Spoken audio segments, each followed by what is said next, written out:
is the UAAP Season 73 Volleyball. Set number 1 was an easy walkover for Adamson here. It was tight in the early goings when players, both teams, were just warming up. But when Adamson got it going, they never looked back against UE. That's right. They pulled away during the middle portion of this set and no looking back. Actually, early on pa lang, I think yung last tie was 8-all. And then Adamson pulling away. Why? Because no good first ball coming from UE's end. And that's why they're not able to set up their plays. Wala, even if Kite Rosale was in front, ano lang, sporadic lang yung points na binibigay niya. Why? Because hindi nga nasi-set up. And kanina you pointed out, underhand second ball, mas mahirap for them to go for an attack. And Adamson, on the other side, received a lot of gifts, received a lot of easy balls from UE. That's why sila naman produced more attack points as they produced 12 attack points against the 9 of UE, most of which coming from Kite Rosale. And in the blocking department, 2 for Adamson, none for UE. And ito na yung errors ng UE. Ang dami dyan because of ball handling errors. 10 errors against the only 6 of the Lady Falcons. Again, it's still very evident, Mosey, the lack of contribution from some of the other Lady Warriors. Kite Rosale did her share, but again, we're still looking for the veterans to pitch in, the likes of Caballero, and Dizon, and the rest of the UE Warriors. Yes, we know they can. It's just a matter of when and how much can you contribute to help UE's cause today. While for Adamson, all of them. It was a team effort actually on that first set. Defensively, offensively, they did their part, they did their roles, and the result was an easy start of set number 2. We have Adamson's John Paul. And imagine how hard Kite Rosale has to work because yung defense nga is focused on her already and still she's able to come up with several points. Pero yun na nga, hindi pwedeng all throughout the set sa kanya lang talaga. It cannot be a lone player kasi tapos siya pa yung guarded player. That's true. So kailangan double the effort as she saved that second ball. Second free ball for Adamson in set number 2. Oh, that's the first attack attempt by UE, but foiled right away by Adamson. Look at this, how Adamson closed that door on Caballero. Pineda and Soriano combining for that solid wall. Well, I think that was Dizon.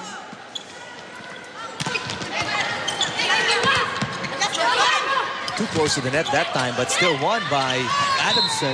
Kimberly Dizon tried to keep it alive, but it was unreachable for any other Lady Warrior. Right, as we see it once again, that joust at the net.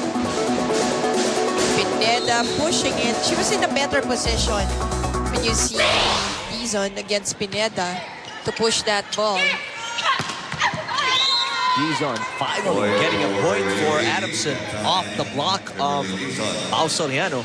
2-1 in favor of Adamson here in set number 2. That was a down-the-line hit by Dizon. First service from UE. Bonon. Rejected was Ortega, who's in the game for the first time for Adamson. But that went out, so point goes to Adamson. Speaking of Adamson, let's see how happy they were after set number 1 and the adjustments that will be made here in set number 2 as we listen in to Nico Ramos. Eric and Mosey, it's not a case of counting her eggs before they've hatched. Think of it as a case of covering all her bases. As Mami Dulce told her team that if they're going to get a lead and if they're going to win a set in this game, they better win it big because she's thinking ahead, knowing that the race, that tight race for that 4th spot this season might come down to quotient points. So she said that natalo tayo ng dalawang magkasunod, kailangan nating bumawi with points. She also told her team, nice performance ng first set pero kailangan natin magtrabaho. Parang hindi man pinawisan yung iba sa inyo. She's also going to look to dig into her bench this game to rotate some of the players as with any team in the UAP. A lot of them have been nursing some bumps and bruises, so they're looking to keep a whole lot of their players fresh looking ahead. Guys? Thanks, Nico. That's one of the reasons why you see Ortega on the floor instead of Zapata still nursing that ankle. Benting error on the hit for touches against Adamson. And Coach Dulce Mante aware ng mga quotient factor because she knows Yung ngayon pa lang, that is dikit na dikit ang NU sa kanila. Adamson is 5 and 4, NU is 4 and 6. So just a couple of wins for NU, and it might boil down to yun nga, gaano kalaki yung lamang mo against the other team as they fight for that 4th spot in the Final Four. Yun ang mga little things na dapat talaga. Tama si Coach Balon. Iniisip na ng coaches at this point in the tournament.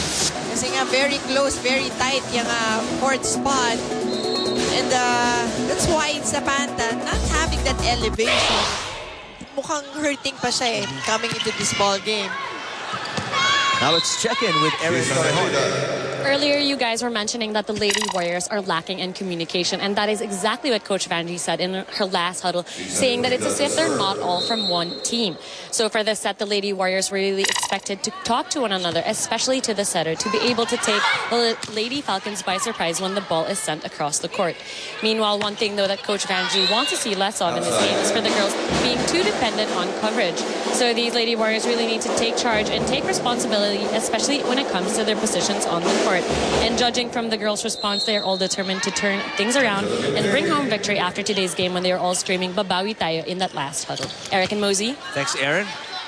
Well, up until here in set number 2 in the early goings, you see UE struggling to get their offense on because of poor first touches. But that time around, nakabawi sila. As again, Kite Rosales being wise at the net instead of, powering it through.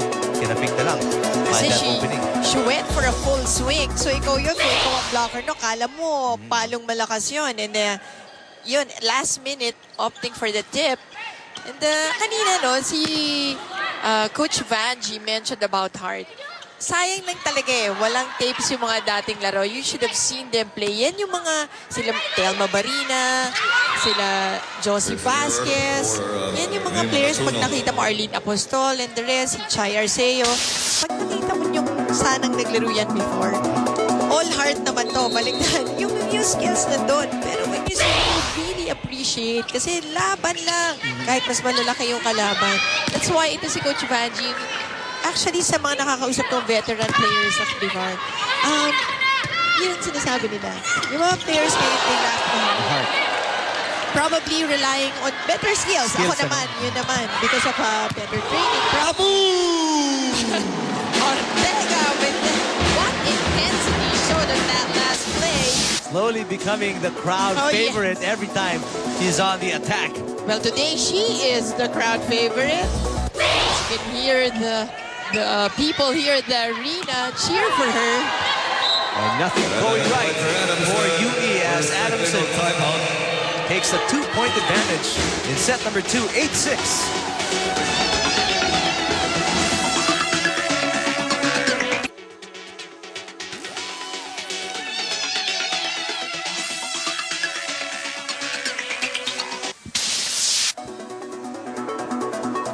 Instant replay being brought to us by Shakey's. Shakey's, it's fun family pizza. Here is Ortega displaying her power. And not only is the crowd delighted, kanina pagkita ko sa huddle, to si Mommy Minerva, may extra hug. Kung nalalay hug to si Ortega. Bonon. Back set. They go to Ortega again. Oh, but that's a violation. Net violation. Medyo poker face pa siya after the violation. Sinusubukan yung second referee natin There we go. Sabi ng referee huli. Net violation, no? But Adamson still has a 1-point lead, 8-7. Kinlog. Oh, and Rosales foiling that attack from the back row. Yun ba, she's coming from sick bay. Tapos you ask so much of her. Hindi talaga tatagal Angelica Kinlog serving. Better first touch.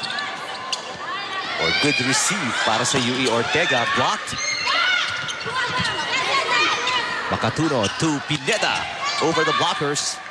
Great Ponon save. underhand set. Dizon. And that goes out. No touch. For the Lady Falcons. Again, Dizon racking up these unforced errors para sa University of the East. Parang walang kahirap-hirap tuloy. Adamson just taking the points coming from UE, given by E. UE. Dizon looking for redemption. Wala pa rin. This Easily time, blocked. Again for yun kasi, Adamson. yung push niya, diretso. Hindi man lang swiping it. Para sure ka na yung bola lalabas eh. She just pushed it. So bumalik, inside pa rin in their court. Point goes to Adamson. And now Adamson looking to pull away. They're up by 4. 11-7.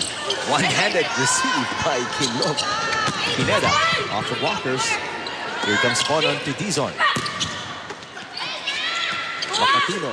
Pineda. Off speed, gets it. That's what you like about Pineda. No? She's not the tallest player, she's not the strongest player, but she's smart.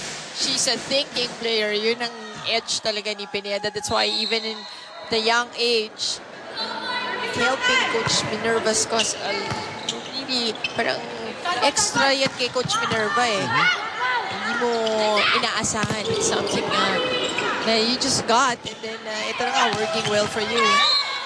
Kimberly Dizon. Dizon finally getting a point on the attack for UE. Take a look here.